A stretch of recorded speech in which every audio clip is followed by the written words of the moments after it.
नमस्कार, स्वागत है आपका आरडीडी न्यूज़ में। मैं अपर्णा।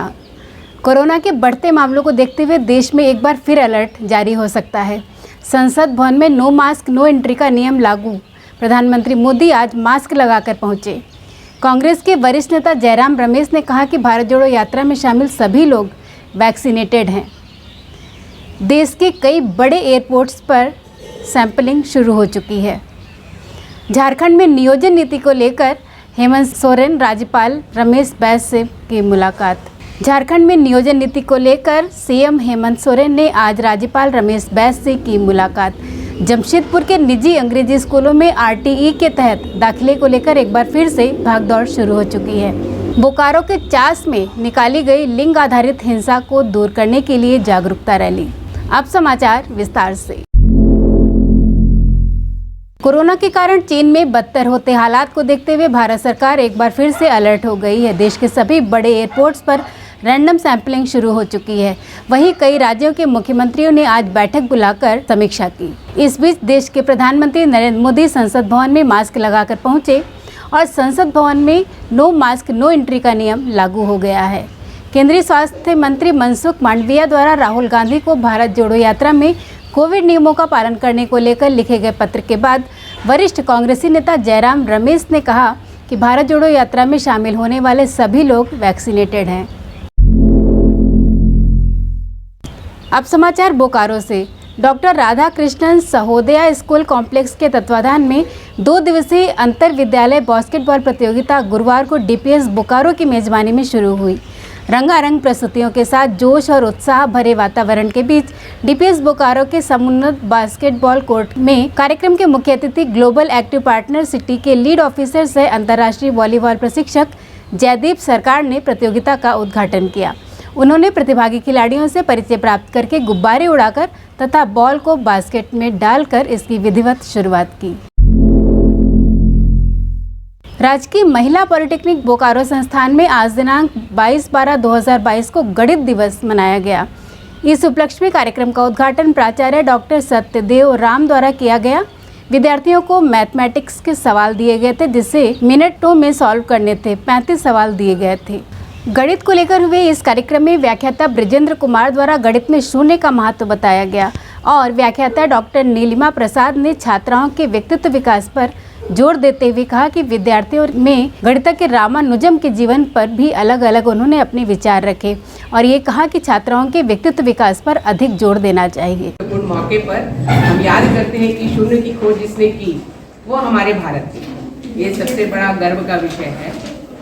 तो एक उदाहरण में यहाँ पर ये कहीं मैंने पढ़ा था कि 1 से लेकर 9 तक की गिनती आपस में इन लोग कुछ डिस्कशन कर रहे थे। तो 9 तो ऑब्वियसली सबसे उच्च स्तर का था। तो उसने हुआ कि भाई मैं तो बड़ा हूँ, तो उसने 8 को एक चपत लगाई। तो 8 भी चुपचाप रहा कि भाई मैं तो छोटा हूँ तो मुझे तो सहना होगा। तो इसी तरह से ये सीक्वेंस चलता रहा। ये 1 तक चला। उसके बाद 0 था। 0 सोचा कि अब तो मेरी बारी है, लेकिन 1 ने क्या किया, वो उसके बगल में जाके खड़ा हो गया। बोले कि नहीं, मैं तुम्हें अस्तित्वहीन नहीं करूँगा, तुम्हें पीटूंगा नहीं, शपथ ले लो, मैं तुम्हारे साथ रह के तुम्हारी फेस वैल्यू बढ़ाऊंगा। तो वो होता है कि हम सिर्फ अपना उच्च स्तर को मेंटेन ना करें, बल्कि जो हमारे आसपास है उसकी फेस वैल्यू को भी बढ़ाएं, अपने गुण से, अपने धर्म से, अपने विचार से, व्यवहार से। तो ये है कि हम अपने जिस भी समाज में जिस ग्रुप को बिलोंग कर रहे हैं उसमें हम अपने साथ साथ अपने आसपास के लोगों को भी लेकर चलें। साथ ही आप सभी डिप्लोमा के हैं तो सबसे ज़्यादा मेरा फोकस रहता है कि सिर्फ टेक्निकल स्किल्स नहीं, हम सॉफ्ट स्किल्स की भी बात करें। इसलिए वैज्ञानिक सोच को डेवलप कीजिए और वैज्ञानिक सोच को डेवलप करने में बहुत सारी चीज़ें हैं जो अपने आप समय और पैसा बचाएंगे, अपने आप विज्ञान ही सही है और बाकी जितना ढकोसला है, परंपरा है वो सही नहीं है। इसलिए आप ध्यान दीजिए। आप तो खुद ही इंजीनियर बनने जा रहे हो, लेकिन काम इंजीनियरिंग वाला भी हमें करता है, लोग अनपढ़ आदमी करता है वही काम पढ़ा लिखा भी करता है। तो पढ़ा लिखा में भी 2 तरह के लोग, एक होता है पढ़ा लिखा, दूसरा होता है लिखा पढ़ा। क्या दोनों में अंतर है? पढ़ा लिखा लिखा पढ़ा। अच्छा, बहुत अच्छा सवाल पूछ रहे हैं। पढ़ा लिखा, लिखा पढ़ा दोनों में अंतर है आप लोग को? लिखा पढ़ा वैसे व्यक्ति है जो कहीं लिखी हुई बातें चाहे सुनी हुई बात को खूब हो अडॉप्ट कर दिया, अपना दिमाग का दुरुपयोग नहीं किया कि क्या है, कब खाई गई थी, सही है गलत है, वो है सब लिखा पढ़ा। लिखा और पढ़ा आपको मान लीजिए। पढ़ा लिखा व्यक्ति है कि स्कूल कॉलेज में नहीं किया लेकिन दिमाग में किसी पर सोचा। गौतम बुद्ध किसी यूनिवर्सिटी में नहीं पढ़ने गए, संत कबीर है किसी यूनिवर्सिटी किसी स्कूल में पढ़ने नहीं गए, लेकिन जो दोहा लिखा उस पर बहुत आदमी PhD कर लिया उनके लिखे हुए दोहों पर। तो पढ़ा लिखा है व्यक्ति की अपना कोई सुना देखा पढ़ा तो उसे अपना दिमाग लगाता है, सोचता है हमारे लिए सही है कि नहीं है, क्या है, तब उसे बाद एडॉप्ट करता है या नहीं एडॉप्ट करता है। तो इसलिए हम लोग को क्या बनना है, पढ़ा लिखा बनना है। हम सभी जानते हैं श्री रामानुजन जी को, जो एक जीनियस मैथमेटिकल टीचर थे। वो जो उनका जन्म जो हुआ था, उनका जन्म 26 अप्रैल 1897 को हुआ था और उनका डेथ हुआ था 22 दिसंबर 1920 को।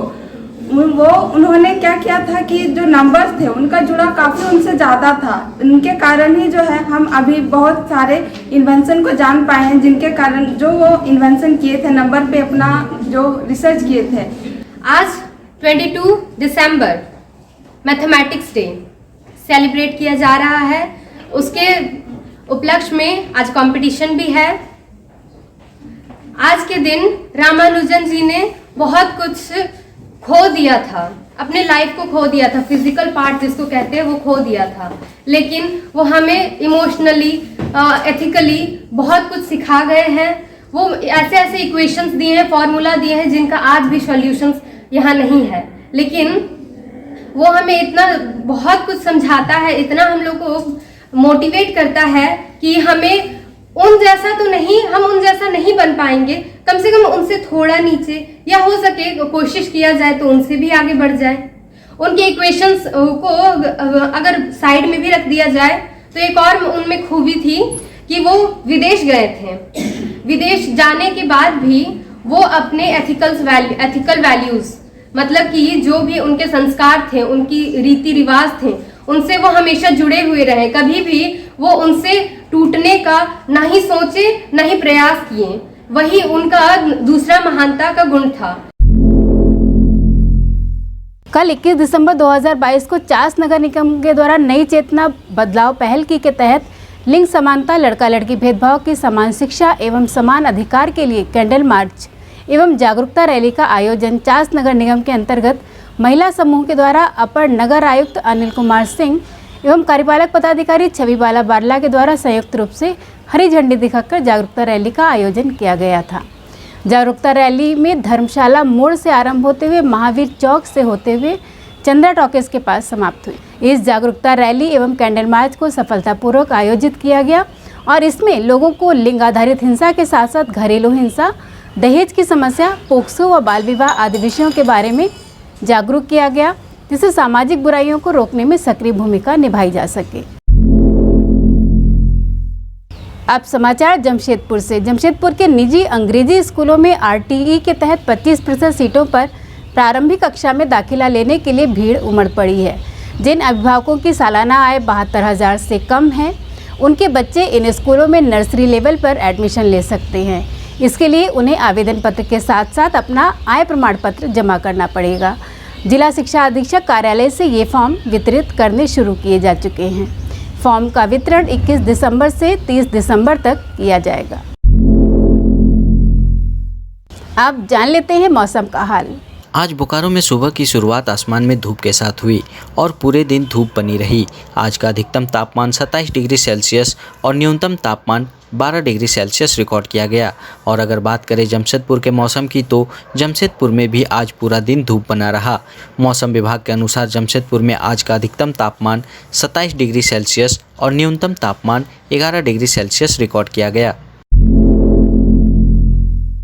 आज के लिए बस इतना ही। कार्यक्रम से जुड़े किसी भी टॉपिक पर आप कमेंट बॉक्स में लिखें। बोकारो और जमशेदपुर के समाचारों के लिए बने रहें IDD न्यूज़ के साथ। नमस्कार।